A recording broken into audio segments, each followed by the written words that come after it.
പ്രിയങ്ക താൻ എപ്പോൾ വന്നു എങ്ങനെയായിരുന്നു ഇതുവരെ ഉള്ളതൊക്കെ എനിക്ക് പേഴ്സണലി അറിയാമെങ്കിൽ പോലും നമ്മുടെ പ്രേക്ഷകർക്ക് അതിനെപ്പറ്റി ഒന്നും അറിയില്ല.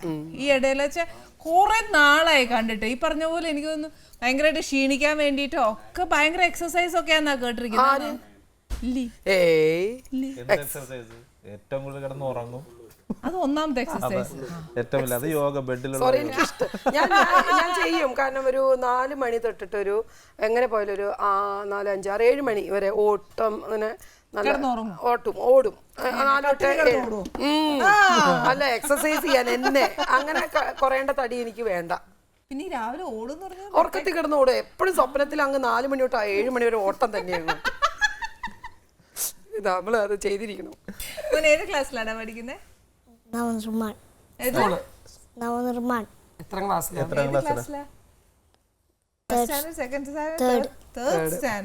ആരാ പഠിപ്പിക്കുന്നത്? അച്ഛനായിരിക്കും അല്ലേ?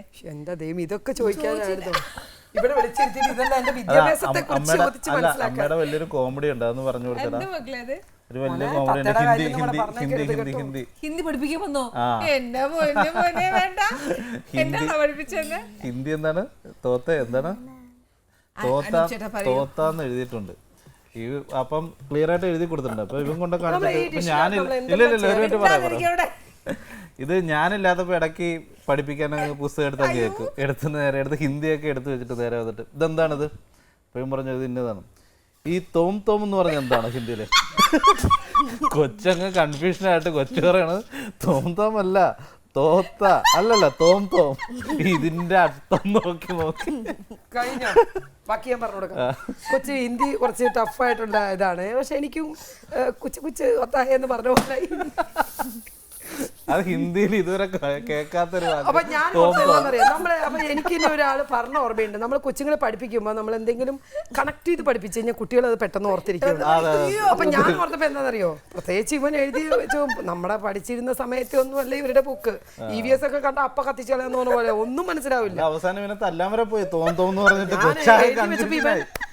ഞാൻ വിചാരിച്ചു എടാ ഇത് തോം തോം തോം മണിച്ചത്താല പാട്ടൊക്കെ എനിക്ക് ഓർമ്മ. അപ്പൊ ഞാൻ അത് വെച്ച് മോനെ തോത്തോന്ന് പറഞ്ഞ അമ്മേ തത്തക്കാണ് അമ്മേ തോത്താന്നാണ്. ശരി മോനെ, മോൻ പരീക്ഷ എന്തെങ്കിലും ഈ ക്വസ്റ്റ്യൻ വരുമ്പോ മോനെ അമ്മ ഓർക്കണം. തോം തോം എന്ന് പറയുമ്പോ മോനെ ആ ഉത്തരം കിട്ടും. അങ്ങനെ പഠിപ്പിച്ചു കൊടുത്തത് തെറ്റാണോ? നമ്മുടെ അറിവ് വെച്ചല്ലേ നമുക്ക് പഠിപ്പിച്ചു കൊടുക്കാൻ പറ്റുള്ളൂ കുഞ്ഞുങ്ങളെ. ഞാൻ LLB പാസ്സായ ആളൊന്നുമില്ല. മക്കള് ജീവിതത്തിൽ മറക്കൂലല്ലോ. അവൻ ഒരിക്കലും മറക്കില്ല. അവൻ ഇനി എത്ര ഇവൻ എന്ത് പഠിച്ച് വലിയ ആളെ അവൻ ആ തോത്തൊന്നും ജീവിതത്തിൽ മറക്കില്ല. അന്നത്തോട് ഞാൻ ട്യൂഷനും വെച്ചു കാണുമ്പോ അവൻ ചിരിക്കും.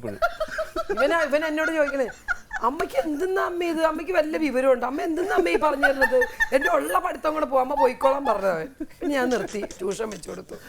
നമ്മൾ വിഷമിക്കരുതല്ലോ. അതൊക്കെ കേൾക്കുമ്പോൾ എനിക്ക് നല്ല വിദ്യാഭ്യാസം ഇപ്പോഴത്തെ ലാംഗ്വേജ് ഇട്ട് അങ്ങ് ചേർന്ന് പോകുന്നില്ല. അതുകൊണ്ട് നന്നായി മക്കളെ ഒരു തത്തയായിട്ട് നിനക്ക് ഉപകാരം ചെയ്തു തന്നു. ഇനി മേലിൽ ഒരൊറ്റ ബുക്ക് കൊണ്ട് നമ്മുടെ മുമ്പ് പോകരുത്. ജോജി ചകട കഴിഞ്ഞിട്ട് ഏറ്റവും വലിയ ഹിന്ദിയാണ്. ഇവര് വീട്ടിൽ ഇപ്പൊ കല്യാണം കഴിഞ്ഞ് വന്ന കുടുംബത്തിൽ ഇവരൊക്കെ ഭയങ്കര വിദ്യാഭ്യാസക്കാരാ. ചേച്ചിയാണെങ്കിൽ PhD കഴിഞ്ഞ് അതിന്റെ മോള് പഠിച്ചോണ്ടിരിക്കും. വിദ്യാഭ്യാസമല്ല, തോത്ത എന്ന് വായിക്കാനുള്ള വിദ്യാഭ്യാസം. അത് ശരി അല്ല, നമ്മള് അത് സമ്മതിച്ച് നമ്മൾ ഇല്ലെന്ന് പറയുന്നില്ല. പോട്ടെ, താന്ന് കൊടുത്തേക്കാം, സ്കോർ ചെയ്യട്ടെ. പിന്നെ അതേ പറ്റൂ.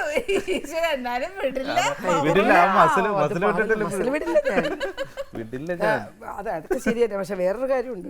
ഇവരുടെ ഈ ആണുങ്ങളൊക്കെ ഒരു ഭർത്താക്കന്മാർക്കൊക്കെ ഒരു വിചാരം ഉണ്ടല്ലോ, നമ്മൾ അടുക്കള കിടന്ന് ജോലി ചെയ്തോളണം അങ്ങനെയൊക്കെയാണല്ലോ. എല്ലാം നമ്മളെങ്ങ് ഏൽപ്പിക്കും. നമുക്ക് ഇതിനകത്തൊക്കെ ചെറിയ ടെക്നിക്കൊക്കെ ഉപയോഗിച്ച് ഞാൻ രക്ഷപ്പെട്ടിട്ടുണ്ട്. ആ ഒരു ടെക്നിക്ക് പഠിച്ചു വെച്ചേ എളുപ്പം എല്ലാവർക്കും പറ്റും. എപ്പോ നോക്കിയാലും എന്നോട് പറയും ഷർട്ടൊന്ന് തേച്ചതാ, പാൻറ്റൊന്ന് തേച്ചതാന്നൊക്കെ. അപ്പൊ അന്ന് ഞാൻ കല്യാണം കഴിഞ്ഞ് അടയ്ക്കാണല്ലോ, വേറെ അത്ര വലിയ കുറ്റമൊന്നുമില്ല, ജോലിയില്ല. ഇത് തേച്ച് കൊടുത്താൽ പറയും ഇതെന്താ 2 ലൈൻ, ഈ ഷർട്ടിൻ്റെ പുറത്തെന്താ 1 ലൈൻ, കയ്യുമ്പോൾ 3 ലൈൻ. ഞാൻ എൻ്റെ ഒരു ഉടുപ്പും തേച്ചിടാറില്ല. ഇത് കേട്ട് ഞാൻ കുറേ നാൾ കഴിഞ്ഞപ്പോൾ ഞാൻ എന്ത് ചെയ്തെന്നറിയോ? വേറെ ഒന്നും ചെയ്തില്ല. പുതിയ ഷർട്ടായിരുന്നു. 1 മിനിറ്റ് ആ തേപ്പൊടിയോടെ വെച്ച് അപ്പുറത്ത് പോയിട്ടൊന്ന് വന്നു, അതിൻ്റെ പുറം കത്തി. ഞാൻ പറഞ്ഞു അയ്യോ ഇനിയും തേച്ച് കത്തിപ്പോ ഇനി മേലെൻ്റെ ഒരു ഷർട്ടോ പാൻറ്റോ നീ തൊട്ട് പോരുന്നു, ഇനി തേക്കും വേണ്ടാന്ന്. ഒരു ഷർട്ട് പോയെങ്കിൽ എന്താ, കുടുംബത്തിൽ മനസ്സിലായില്ല എന്തുമാത്രം കുരുട്ടുകുത്തി ഉണ്ടെന്ന്. ഇങ്ങനെ അഭിമാനം കൊള്ളുന്ന ഒരു ഭാര്യ. അല്ല അത് എനിക്ക് വേണ്ടിയല്ല ഞാനിപ്പോ ഇത് ഡെഡിക്കേറ്റ് ചെയ്തത്. അനൂപ് ചേട്ടാ, അത് ആനീസ് കിച്ചണിലൂടെ വെളിപ്പെടുത്തു പ്ലീസ്. ഞങ്ങള് ഞാനായിട്ട് പറയണതില്ല, ഓരോന്ന് ഇവിടുന്ന് തന്നെ തരുന്നുണ്ട്. അല്ല ഇത് പറയണ ഞാൻ എല്ലാവർക്കും ഭാര്യമാർക്ക് വേണ്ടി ഡെഡിക്കേറ്റ് ചെയ്തു. പാവങ്ങള് തേച്ച് തളരുന്ന ആൾക്കാർക്ക് അവർ ചെയ്യും. അടുക്കള ജോലി ചെയ്യുന്നവര് അത് പ്രസാദ് പിന്നെ നമ്മള് പിന്നെ ചെയ്ത് കൊടുത്തേക്കാന്ന് വിചാരിച്ചു. പോലെ ഒന്നും ചെയ്യാറില്ല, പാത്രം പോലും കഴിവിക്കുക, ഒന്നിനും വരാറില്ല, നമ്മൾ തന്നെ എല്ലാം ചെയ്യും. ഇതേപോലെ മെമ്മറബിൾ ആയിട്ട് ഈ അടുക്കളയിൽ എന്തെങ്കിലും കലാപരിപാടികൾ ചെയ്തതായിട്ട് ഉണ്ടായിരുന്നു ചേട്ടാ? മിണ്ടിപ്പോരുന്നു. അടുക്കളയില് കലാപരിപാടികൾ ഇപ്രാവശ്യം ഓരോരോ പരീക്ഷണങ്ങൾ ചെയ്യാറുണ്ട് ഒരു ഫുഡ്. പിന്നെ വേറെ രണ്ട് ഭക്ഷണം അത്യാവശ്യം കുഴപ്പമില്ലാതെ ഉണ്ടാക്കും കേട്ടോ. അതൊരു കുഴപ്പമില്ലാത്ത സംഭവം. എന്തായാലും പറഞ്ഞു കഴിഞ്ഞാലൊക്കെ അതൊക്കെ ഭക്ഷണം എന്ത് പരീക്ഷണങ്ങളൊക്കെ ചെയ്യും, അതൊക്കെ ചെയ്യും. ചിക്കനാണ് ഫേവറേറ്റ് ഐറ്റംസ്. അതേപോലെ തന്നെ മോനും ചിക്കനാണ്, അതുകൊണ്ട് ചിക്കനുള്ള ഐറ്റംസ് ഒക്കെ വയ്ക്കും. ഞാനൊരു കാര്യം പറയാം, അനൂപ് ചേട്ടൻ എത്രയും സ്കോർ ചെയ്ത് ഇനി തിരിച്ചൊന്നുമില്ല പറയാൻ. എന്ത് അനൂപ് ചേട്ടനെ പറ്റി പറയാനാണെങ്കിൽ ഇവിടെ ഒരുപാട് സ്കോർ ചെയ്യും. പിന്നെ നമ്മള് വേറെ ഒന്നുമല്ല, നമ്മള് വേണ്ടാന്ന് വെച്ചിട്ട് അങ്ങനെ അങ്ങ് വിട്ടിരിക്കും. അപ്പൊ ചെറുതായിട്ടൊരെണ്ണം പറഞ്ഞത്, നമ്മള് ഒരു സ്ഥലത്ത് ഷോപ്പിങ്ങിന് പോവാണെങ്കിൽ ആദ്യം ബഡ്ജറ്റ് ഇടും. എടി നീ 2000 രൂപയുടെ സാരി എടുക്കണേ, അത് മാത്രം എടുത്തോളാം, വേറെ ഒന്നും അങ്ങോട്ട് പറയരുത്. ഞാൻ അങ്ങനെ തന്നെ 2000 രൂപയ്ക്ക് ചിലപ്പോൾ 2 സാരി എടുത്തു, അത് എന്റെ കഴിവ്. ഞാൻ പറയാം 2000 രൂപയ്ക്ക് ഞാൻ 10 സാരി എടുക്കും, നിങ്ങൾ ആലോചിക്കരുത്, അതെന്റെ ഇഷ്ടം പോലെ ഞാൻ ചെയ്യുന്നു. ഓക്കെ എന്ന് പറഞ്ഞ് കൊണ്ടുപോയി ഷോപ്പിൽ കയറി കഴിഞ്ഞ് ഞാൻ വേഗം തന്നെ മക്കളെ ഒരു 10,000 രൂപ 1500 ഒക്കെ തുണിയൊക്കെ നീ എടുത്തിട്ടാണ്. അപ്പോൾ പെൺപിള്ളേരെല്ലാവരും കൂടെ കുടഞ്ഞിടാൻ തുടങ്ങി. ഞാൻ പറഞ്ഞു 2 ബഡ്ജറ്റ്. അപ്പോൾ അവിടെ വലിയൊരു ചുരിദാർ തൂക്കിയിട്ടിരിക്കുക, 8000 രൂപ, നല്ല പട്ടിൻ്റെ ചുരിദാർ.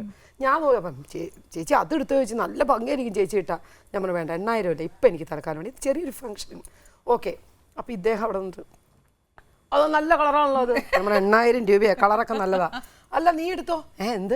അല്ല നീ ആ ചുരിദാറിട്ട് നല്ല ഭംഗിയായിരിക്കും എടുക്കുക. അപ്പം പെൺപിള്ളേര് ചേച്ചി ഇന്ന് വരെ ഒരു ഭർത്താവ് ഇതുപോലെ സംസാരിക്കണ ഞാൻ കേട്ടിട്ടില്ല. ഭാര്യമാരെ ഇങ്ങനെ പിച്ചും 8 നോക്കിയാ. ചേച്ചിയുടെ ഭർത്താവ് എത്ര നല്ല മനുഷ്യനാണ്. അപ്പം ഞാൻ വിചാരിച്ചു അല്ല നിങ്ങൾ എന്തിനാ 8000? അല്ല ഇപ്പോൾ ഒരു പ്രോഗ്രാമിന് പോവല്ലേ, നീ എടുത്തോ.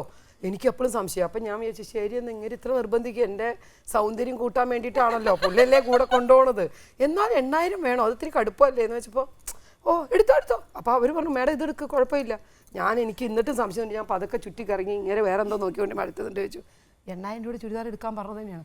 എടുത്താൽ നിന്നെ ചവിട്ടും, വീട്ടിൽ വന്ന ബാലൻസ് ഉണ്ടാവില്ല. ഞാൻ അവരുടെ മുമ്പിൽ ഷൈൻ ചെയ്യാൻ വേണ്ടി പറഞ്ഞതാണ്. ഭർത്താക്കന്മാർക്ക് കൊള്ളാവോ ഇങ്ങനെയൊക്കെ? അല്ല ഞാൻ അവിടെ നിർത്തിയില്ല. ഞാൻ എന്ത് ചെയ്തു, പതുക്കെ അവിടെ വിട്ടു മക്കളെ, നമ്മുടെ ഹസ്ബൻഡ് അങ്ങനെയൊക്കെ പറഞ്ഞാൽ പോലും നമ്മൾ എടുക്കരുത്. കാരണം നമ്മൾ അങ്ങനെ പൈസ കളഞ്ഞ് ശീലിക്കരുത്. കാരണം ഇത് മാറ്റണ്ടേ. 2000 രൂപയുടെ തന്നെ പാക്ക് ചെയ്തോ. നമ്മൾ അങ്ങനെ ഇനി നാളെ നമുക്ക് എന്ത് ചെയ്യും, 50,000 രൂപ എടുത്തോളാൻ പറയും. ആ സ്റ്റേജ് വരെ വരുത്തണം നമ്മൾ. ഇപ്പം 8000 എടുത്താൽ തീരൂലേ. അങ്ങനെ അവരെ പറഞ്ഞ് പറ്റിച്ച് അത് പാക്ക് ചെയ്യിച്ച് മാറ്റി വെച്ചു 2000 രൂപയുടെ സാധനം. നേരെ മോളിൽ ചെന്നപ്പോൾ ഷർട്ട് എടുക്കണം. ബഡ്ജറ്റ് എന്നോട് പറഞ്ഞിട്ടുണ്ട്, പാർട്ടി വെയറാണ് 1000 രൂപ. ശരി, ഞാൻ അവിടെ ആമ്പിള്ളേരാണല്ലോ, ഞാൻ ആ ഷർട്ട് എടുക്കൂ. എത്രയാണ്? 2000 എടുത്തോളൂ. കാരണം ഇട്ട സൂപ്പർ ആയിരിക്കും, ചേരുന്ന കളർ, അതെടുത്തോ. ഫംഗ്ഷൻ അതിട്. ഇല്ല ഞാൻ അതിൻ്റെ ബഡ്ജറ്റ് എന്ത് ബഡ്ജറ്റ് എടുക്കാൻ കൊണ്ട് 2000 താഴത്തെ ബാലൻസ് കൊടുത്തതാ ഞാൻ. എനിക്ക് നന്നായിട്ട് അറിയാം. അങ്ങനെ നമ്മൾ വിട്ടുകൊടുക്കാൻ പാടുണ്ടോ? ഉണ്ടോ? ശരിയല്ലേ? അത് അവിടെ മനസ്സിലാക്കേണ്ടത് എന്റെ മനസ്സറിഞ്ഞ് നീ പെരുമാറണം അല്ലേ? മനസ്സറിഞ്ഞ് പെരുമാറുക എന്നുള്ളതാണ്. അപ്പൊ അറിയാതെ ഒരാൾ 8000 എടുക്കാൻ പോകുമ്പോൾ ഞാൻ ഓട്ടോമാറ്റിക്കലി സംഭവിക്കും.